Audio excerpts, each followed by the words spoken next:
ಏನಂತ ಹೇಳಲಿ ಭಾರತಿ, ಈ ರೈತನ ಬಾಳು ಕಣ್ಣೀರಿನ ಗೋಳು. ಕೈಗೆ ಬಂದ ತುತ್ತು ಎಲ್ಲವೂ ಮಣ್ಣ ಪಾಲಾಯ್ತು.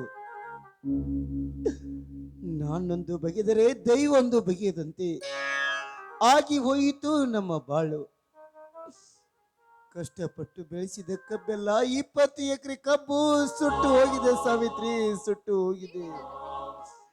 ಈಗ ನನ್ನ ತಮ್ಮ ಬಂದು ಕೇಳಿದರೆ ನನ್ನ ತಮ್ಮನಿಗೆ ಏನಂತ ಉತ್ತರ ಕೊಡಲಿ ಸಾವಿತ್ರಿ?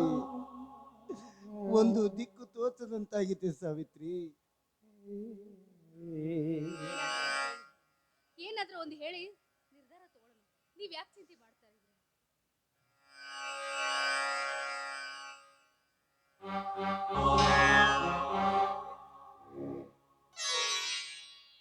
ಹೇಗಿದ್ದೀರಾ? ಚೆನ್ನಾಗಿದ್ದೀನಪ್ಪ, ನೀ ಚೆನ್ನಾಗಿದ್ಯಪ್ಪ? ನಾನು ಚೆನ್ನಾಗಿದ್ದೀನಿ. ಈ ನಿಮ್ಮ ಆಸೆ ಇದ್ದೆ ನೋಡೊಬ್ಬ ದೊಡ್ಡ ಡಾಕ್ಟರ್ನಾಗಿ ಬಂದಿದ್ದೀನಿ. ಯಾಕೆ ಕಾಣ್ತಾ ಇದ್ದೀನಿ? ಹಾ, ತುಂಬಾ ಖುಷಿ ಆಯ್ತು ನೋಡ್ತಮ್ಮ. ಹಾ, ಮತ್ತೇನಪ್ಪ? ಅಣ್ಣ, ನಾನು ಡಾಕ್ಟರ್ನಾಗಿ ಬಂದಿದ್ದು ತುಂಬಾ ಸಂತೋಷನಾ? ತುಂಬಾ ಸಂತೋಷಮ್ಮ. ಎಷ್ಟೊಂದು ಸಂತೋಷ, ಹಿಡಿಸಲಾರದಷ್ಟು ಸಂತೋಷ. ನಿಮ್ಮಿಬ್ಬರ ಸಂತೋಷ ಕಂಡು ನನ್ನ ಮನಸ್ಸು ಎಷ್ಟೊಂದು ಸಂತೋಷವಾಗಿ ನಗ್ತಾ ಇದೆ ಗೊತ್ತಾ? ಹಾಲು ಸಕ್ಕರೆ ಮೇಲೆ ಜೇನುತುಪ್ಪವನ್ನು ಬೆರೆಸಿ ಜೇನುತುಪ್ಪವನ್ನು ಚಿಕ್ಕ ಮಗುವಿಗೆ ಗುಡಿಸಿದಾಗ ಆ ಮಗು ಎಷ್ಟೊಂದು ಅಕ್ಕರಿಂದ ನಗುತ್ತದೆಯೋ ಅಷ್ಟೊಂದು ಸಂತೋಷ ನನಗಾಗ್ತಾ ಇದೆ. ನಿಮ್ ಸಂತೋಷವೇ ನನ್ನ ಸಂತೋಷ, ನನ್ನ ಸಂತೋಷವೇ ನಿಮ್ ಸಂತೋಷವೇ, ಸಂತೋಷವೇ ಸಂತೋಷ. ಅಣ್ಣ, ಸಂತೋಷದ ಸಾಗರದಲ್ಲಿ ಇರ್ಬೇಕಾರೆ ಗಂಟು ಮುಖ ಯಾಕಣ್ಣ? ಅಂದ ಹಾಗೆ ಹೊಲದಲ್ಲಿರೋ ಕಬ್ಬೆಲ್ಲ ಫ್ಯಾಕ್ಟ್ರಿಗೆ ಹೋಯ್ತೇನು?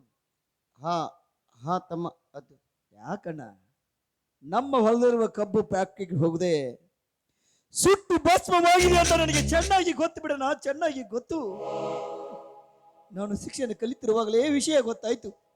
ನನ್ನ ಸ್ನೇಹಿತನವ ಫೋನ್ ಮುಖಾಂತರ ತಿಳಿಸ್ಬಿಟ್ಟಣ್ಣ, ನಿಮ್ಮ ಕಬ್ಬಿಗೆ ಬೆಂಕಿ ಬಿದ್ದು ಸುಟ್ಟು ಹೋಯ್ತು ಅಂತ. ಆ ವಿಷಯ ಕೇಳಿ ನನ್ನೆದೆಗೆ ಸಿಡಿಲು ಬಡದಂತಾಯ್ತಣ್ಣ, ನನ್ನೆದೆಗೆ ಸಿಡಿಲು ಬಡದಂತಾಯ್ತು. ಅದಕ್ಕಾಗಿ ಆ ಶಿಕ್ಷಣವನ್ನು ಅರ್ಧಕ್ಕೆ ನಿಲ್ಲಿಸಿ ನಾನು ಓಡೋಡಿ ಬಂದಿದ್ದೇನೆ, ನಾವು ಓಡೋಡಿ ಬಂದಿದ್ದೀನಿ. ಯಾತಕ್ಕಾಗಿ? ನಿನ್ನ ಸಮಾಧಾನಗೋಸ್ಕರ ನಿನ್ನ ತಮ್ಮ ಬಂದಿದ್ದೀನಣ್ಣ. ಅಣ್ಣ, ವಿಷಯ ತಿಳಿದ ತಕ್ಷಣ ನಮ್ಮ ಭಾಗದ ತಹಶೀಲ್ದಾರ್ ಹತ್ರ ಹೋಗಿ ಪರಿಹಾರ ಕೇಳ್ಕೊಂಡಾಗ ನನ್ನ ಕೈಲಿ ಒಂದು ಫಾರ್ಮೆಟ್ ಕೊಟ್ಟಿದ್ದಾರೆ. ಆ ಫಾರ್ಮೆಟ್ ಮೇಲೆ ನೀ ಸೈನ್ ಮಾಡಿ ಕೊಟ್ರೆ ಅಣ್ಣ ದುಡ್ಡು ಬರುತ್ತೆ ಅಣ್ಣ, ದುಡ್ಡು ಬರುತ್ತೆ. ಅದು ಅದು ಹೇಗೆ ತಮ್ಮ ದುಡ್ಡು ಬರೋದು? ಗೋರ್ಮೆಂಟ್ಗೆ ಒಂದು ಅರ್ಜಿ ಬರೆಯೋಣ ಅಣ್ಣ, ಪರಿಹಾರ ಅಂತ ಕೊಡ್ತಾರಣ್ಣ. ಬೆಳೆ ವಿಮೆ ಮಾಡೋಣ. ನನಗಾಗಿ ಮಾಡಿದ ಸಾಲದ ಬಡ್ಡಿ ದಿನ ದಿನನೇ ಇರ್ತಾ ಇದೆ. ಅದಕ್ಕೋಸ್ಕರ ಅದರ ಅರ್ಧ ಭಾಗಷ್ಟಾದ್ರೂ ನಮಗೆ ಹಣ ಬರುತ್ತೆ ಅನ್ನುವ ಭರವಸೆಯಿಂದ ಬಂದಿದ್ದೀನಣ್ಣ. ಅದಕ್ಕೆ ಹಣ ಬರಬೇಕಾದ್ರೆ ನೀನೇನ್ ಮಾಡ್ಬೇಕು ಗೊತ್ತಾ? ಏನ್ ಮಾಡ್ಬೇಕು? ಪಟ್ಟ ಪಟ್ಟ ಪಟ್ಟ 3 ಸೈ ಮಾಡಿಬಿಟ್ರೆ ಚಟ ಚಟ ಚಟ ಚಟ ದುಡ್ಡು ಹಿಡಿಸೋದು ಒಂದೇ ಬಾಕಿ ಅಣ್ಣ. ಆಯ್ತಪ್ಪ, ನೋಡಪ್ಪ, ಅದಕ್ಕೆ ಹಿರಿಯರು ಇದ್ದಾರೆ, ಮನೆಯಲ್ಲಿ 4 ಅಕ್ಷರ ಕಲಿತ ಮಕ್ಕಳು ಇದ್ದರೆ ಬಾಳೆವು ಎಲ್ಲ ಬಂಗಾರ ಅಂತ. ನೋಡಪ್ಪ, ನಿನ್ನನ್ನು ಕಷ್ಟಪಟ್ಟು ನಾವು ಶಾಲೆ ಕಲಿಸೋದಕ್ಕೂ ಜನ್ಮ ಸ್ವಾರ್ಥಕವಾಯಿತು. ನೋಡು, ಹೆಬ್ಬಟ್ಟಿನ ಸಹಿ ಮಾಡುವ ನಮ್ಮಂಥವ್ರಿಗೆಲ್ಲ ಈ ವಿಷಯ ಏನು ಗೊತ್ತು? ಕಬ್ಬು ಸುಟ್ಟಿದೆ ಅಂತ ಕಷ್ಟದ ಕಣ್ಣೀರಿನಲ್ಲಿ ಕೈ ತೊಳಿತಾ ಮನೆಯಲ್ಲಿ ಕೂತಿದ್ದೀವಿ. ಆದರೆ ನೀನೊಬ್ಬ ವಿದ್ಯಾವಂತನಾಗಿದೆ ಅಂದರೆ ಎಲ್ಲ ವಿಷಯ ನಿಮ್ಮಂಥವ್ರಿಗೆ ಓರ್ತಾ ಇದೆ. ಹಾ, ನೋಡಿಲ್ಲ ಸಾವಿತ್ರಿ, ನನ್ನ ತಮ್ಮನ ಶಾಲೆ ಕಲಿಸಿದಕ್ಕೂ ಇಂದ ಜನ್ಮ ಸ್ವಾರ್ಥಕವಾಯಿತು. ಕಬ್ಬು ಸುಟ್ಟೈತಿ, ಕಬ್ಬು ಸುಟ್ಟೈತಂತ ಒಂದ ಸೌನ ಕಷ್ಟದೊಳಗಿದ್ದೀವಿ. ಆದ್ರ ಸರ್ಕಾರದಿಂದ ಕಬ್ಬು ಸುಟ್ಟಿದ ಪರಿಹಾರಧನ ಕೊಡ್ತಾರಂತ ನನ್ನ ತಮ್ಮ ಎಲ್ಲ ತಿಳ್ಕೊಂಡು ಬಂದಾನ. ಸಹಿ ಮಾಡ್ಬೇಕಂತ. ಹಾ ನೋಡಿಪ್ಪ, ಸಹಿ ನೀ ಸಹಿ ಐತಿ ಸಹಿ ಮಾಡ್ತೀವಿ. ಒಟ್ಟ ನಮ್ಮ ಕಷ್ಟ ಪರಿಹಾರ ಆದ್ರೆ ಸಾಕಪ್ಪ, ಪರಿಹಾರ ಆದ್ರೆ ಸಾಕು. ಹೆಬ್ಬಟ್ಟಲ್ಲ ಕೇಳ್ತಾ ಇದೆಯಲ್ಲ, ಇದ್ರಲ್ಲಿದೆಯಾ ನಮ್ಮೆಲ್ಲರ ಹಣೆ ಬರದ ಹೊತ್ತು. ಅಂದ್ರೆ ಪರಿಹಾರ ನಿಧಿಯ ಬಾಂಡ್ ಪೇಪರ್ ಇದರಲ್ಲಿರುವಾಗ ನಮಸ್ಕಾರ ಮಾಡುವುದಷ್ಟೇ ಅಲ್ಲಣ್ಣ, ಪೂಜೆ ಕೂಡ್ಲ ಮಾಡ್ಲೇಬೇಕು, ಮಾಡ್ತೀವಿ. ಯಾಕಪ್ಪ ಏಕೋ ಇಂದು ಈ ತರ ಮಾತನಾಡ್ತಿರ್ವಿಲ್ಲ? ನೀನ್ ಯಾರು? ನಾನು ಯಾರ? ಯಾಕೆ ಹೋತಮ್ಮ ಅಣ್ಣ ಇಂದು ಏಕೆ ತಲೆ ಕೆಟ್ಟ ರೀತಿ ಹಾಗಲ್ಲಣ್ಣ, 10,50,000 ಹಣದ ಯಜಮಾನ್ರು ನಾವು. ಆ ಹಣನ ಯಾರು ಸಾಲ ಕೊಡೋಣ, ಏನ್ ಮಾಡೋಣ ಅಂತ ಸ್ವಲ್ಪ ಅತಿ ಚರ್ಚೆ ಮಾಡೋಣ. ಆದಷ್ಟು ಬೇಗ ಹಣನ ಆಯ್ತಪ್ಪ.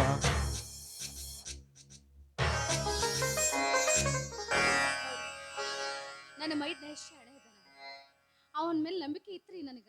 ಹಾ ನೋಡು ಸಾವಿತ್ರಿ, ಅಂದು ನನ್ನ ತಮ್ಮನಿಗೆ ನಿನ್ನ ತವರು ಮನೆಯ ಆಸ್ತಿಯನ್ನು ಅಡವಿಟ್ಟು ಸಾಲ ತಂದು ತಮ್ಮನಿಗೆ ಕೊಟ್ಟಿದ್ದೀವಲ್ಲ, ಈಗ ಆ ಹಣ ತರ್ತನಂತ ಹೇಳಿದ್ದಾನೆ. ಹಣ ತಂದ ನಂತರ ಆ ಸಾಲಗಾರಿಗೆ ಸಾಲ ರೊಕ್ಕ ಕೊಟ್ಟು ಆ ನಿಮ್ಮ ಆಸ್ತಿ ಕಾಗದ ಪತ್ರ ಬಿಡಿಸ್ಕೊಂಡು ಬರ್ತೀವಿ. ನೋಡು, ಎಷ್ಟೇ ಆಗಲಿ ಜನ ಸಾಲ ಕಳಿಸಿದ್ಕೊಂಡು ನನ್ನ ತಮ್ಮನ ನಮ್ಮ ಜನ್ಮ ಸ್ವಾರ್ಥಕವಾಯಿತು. ಮನೆಯಲ್ಲಿ ಇಂಥ ತಮ್ಮಂದಿರು ಇಂಥ ಮಕ್ಕಳು ಇದ್ರು ನಮ್ಮ ಜನ್ಮ ಪಾವನಲ್ಲವೇ ಸಾವಿತ್ರಿ?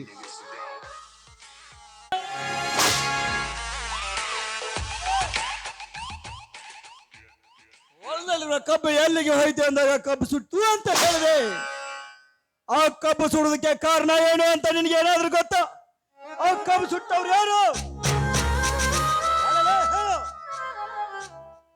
ನೋಡಪ್ಪ, ಆ ಕಬ್ಬು ಸುಡಲು ಕಾರಣ ಆ ನೀತ ಶ್ರೀಕಾಂತ್ ಗೌಡ ಕಾರಣ.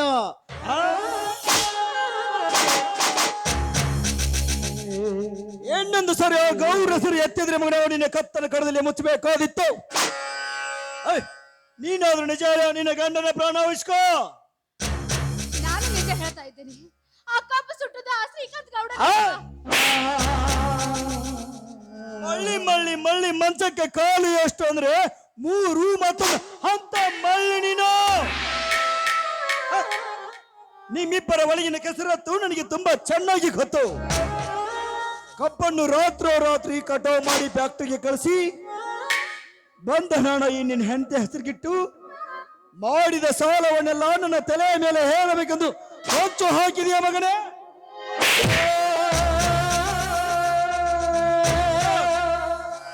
ಏನ್ ಮುಂದೆ ನಿನ್ನ ಮುದ್ದಾದ ಹೆಂಡತಿಯನ್ನು ಕಟ್ಕೊಂಡು ಈ ಹೊಲ ಮನೆಯಿಂದ ಹೊರ ಬೀಳೋ ಆಚೆ.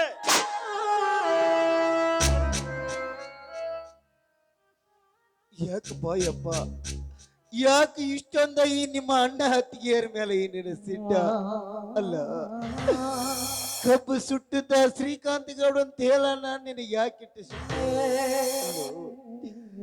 ತಂದಿ ತಾಯಿ ಗತೆ ನಿನ್ನ ಅಣ್ಣ ಅತ್ತಿಗೆಯರು ತುತ್ತು ಊಟ ತಿನಿಸಿದ ಈ ಅಣ್ಣ ಅತ್ತಿಗೆರಿಗೆ ಕೆನ್ನೆಗೆ ಬಾರಿಸುವಂತ ಅಂತ ತಪ್ಪ ನಾವೇನು ಮಾಡಿವಪ್ಪ?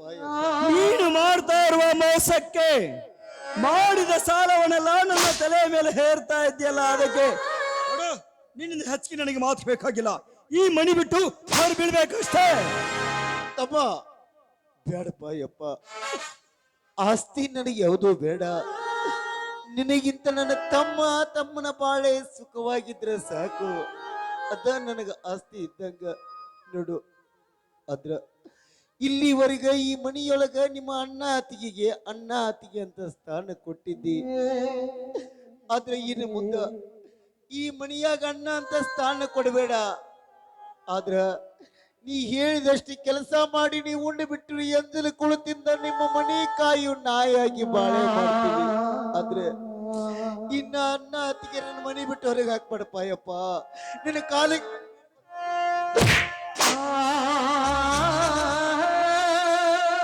ಕೈ ಕಾಲು ಹಿಡಿದು ಕಣ್ಣೀರು ಹಾಕಿದ್ರು ನನ್ನ ಮನಸ್ಸು ಕರಗಲಾರದು. ನಿನ್ನ ಗಂಡ ಏನಂತ ಸಹಿ ಮಾಡಿದೇನು ಗೊತ್ತಾ? ಇದ್ದ ಹೊಲವನ್ನೆಲ್ಲ ಕರ್ಮರಾಜನ ಹೆಸರಿಗೆ ಖರೀದಿ ಅಂತ ಸಹಿ 1, ಸಹಿ 2, ಇದ್ದ ಮಣಿಯನ್ನ ಸಹ ಕರ್ಮರಾಜನ ಹೆಸರಿಗೆ ಖರೀದಿ ಸಹಿ 3, ನಾನು ನಿನ್ನ ಅಣ್ಣನಲ್ಲ, ನೀನು ನನ್ನ ತಮ್ಮನಲ್ಲ, ನನಗೂ ನಿನಗೂ ಯಾವ ರಕ್ತ ಸಂಬಂಧವೇ ಇಲ್ಲ.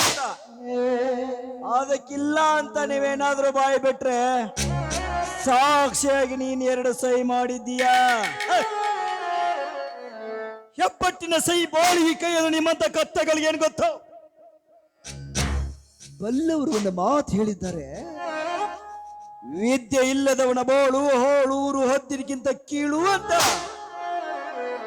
ಕಲಿಯುಗ ಪ್ರತಿಯೊಂದು ಮಗುವಿಗೆ ಶಿಕ್ಷಣ ಬೇಕು.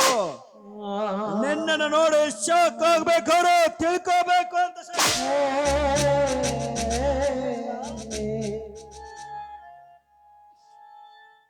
ಸಾವಿತ್ರಿ, ನಡೆ ಹೊರಟು ಹೋಗೋಣ. ನಾವೆಷ್ಟು ಹೊತ್ತು ಅಂಗಲಾಚಿ ಬೇಡಿಕೊಂಡರೂ ಕರ್ಣ ಎಂಬುದಿಲ್ಲ ಈ ಕಟುಕನ ಹತ್ತಿರ. ನೋಡಿ, ತಮ್ಮನನ್ನು ನಂಬಿ ನನ್ನ ತಮ್ಮ ನಮಗೆ ಒಳ್ಳೆಯದನ್ನು ಮಾಡುತ್ತಾನೆಂದು ತಿಳಿದು ಸಹಿ ಹಾಕಿ ನಾವು ಮೋಸ ಹೋದೆವು.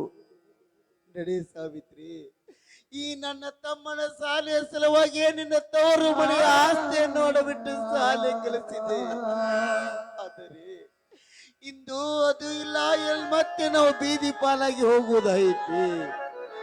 ನಡೆ ಸಾವಿತ್ರಿ, ಹೊರಟು ಹೋಗೋಣ. ಅಮ್ಮ, ಮನೆ ಎಂಬ ಮಹಾಲಕ್ಷ್ಮಿಯೇ, ಇಲ್ಲಿವರೆಗೂ ನಿನ್ನ ಆಶ್ರಯದಲ್ಲಿ ಬೆಳೆದ ಈ ಮಕ್ಕಳು ಇಂದು ತಮ್ಮನ ಸ್ವಾರ್ಥ ಕುತಂತ್ರಕ್ಕಾಗಿ ಇಂದು ಬೀದಿ ಬಿಕಾರಿಯಾಗಿ ಹೋಗುತ್ತಿದ್ದಾರೆ. ಹೋಗುವಾಗ ಹೋಗಿ ಬಾ ಮಗನೇ ಎಂದು ಹಾರೈಸಿ ಕಳಿಸ.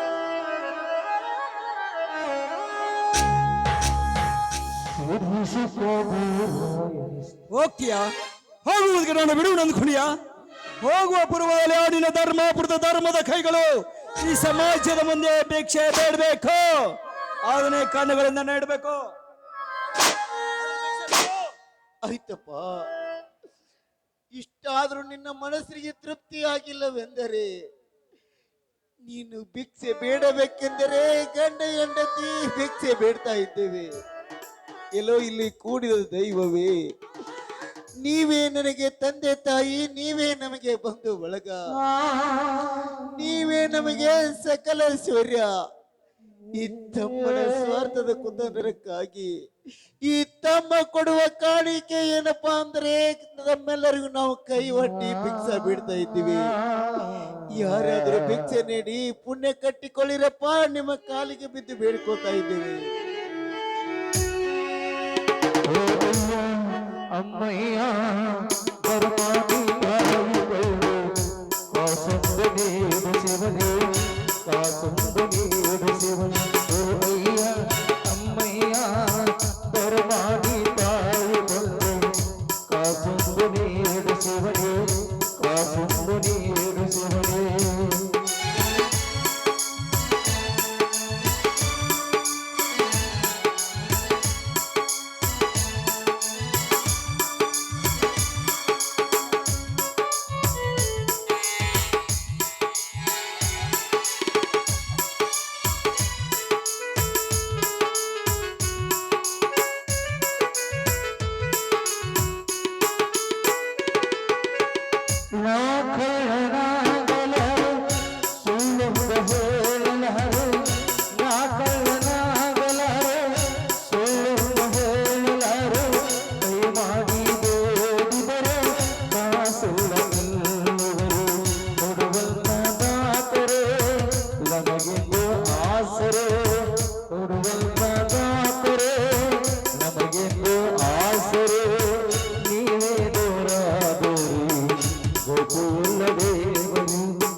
ಕೊಡು ಕೊಡು ಆ ಗಂಟನ್ನ.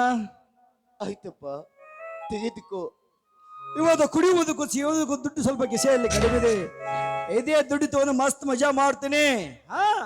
ಆ ಗಂಟು ನನ್ನ ಕೈಯಲ್ಲಿ ಬಂದ್ರೆ ನನಗೆ ಭಿಕ್ಷುಕ ಅಂತಾರ, ಅದು ನಿನ್ನ ಕೈಯಲ್ಲಿದ್ರೆ ನಿನಗೆ ಭಿಕ್ಷುಕ ಅಂತಾರ.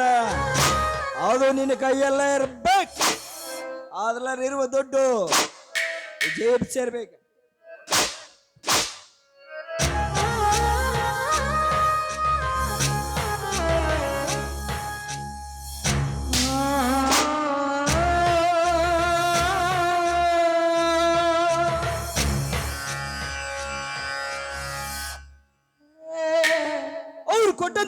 ದಕ್ಕಲಿಲ್ಲ ಅಂತ ನೀನು ದುಃಖಿಸಬೇಡ ಕಣೋ.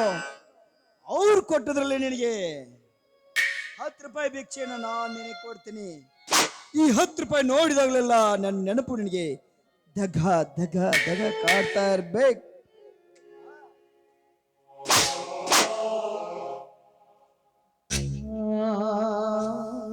ಆಯ್ತಪ್ಪ, ಆಯ್ತು.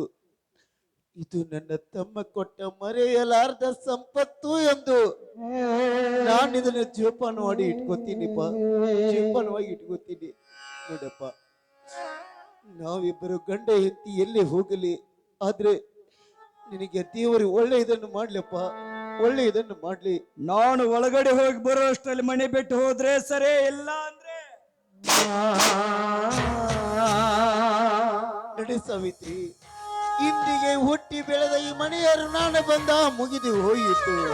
ನಡೆ, ದೈವ ಕರದಲ್ಲಿಗೆ ಹೊರಟು ಹೋಗೋಣ. ನಡೆ ಸಾವಿತ್ರಿ, ಹೊರಟು.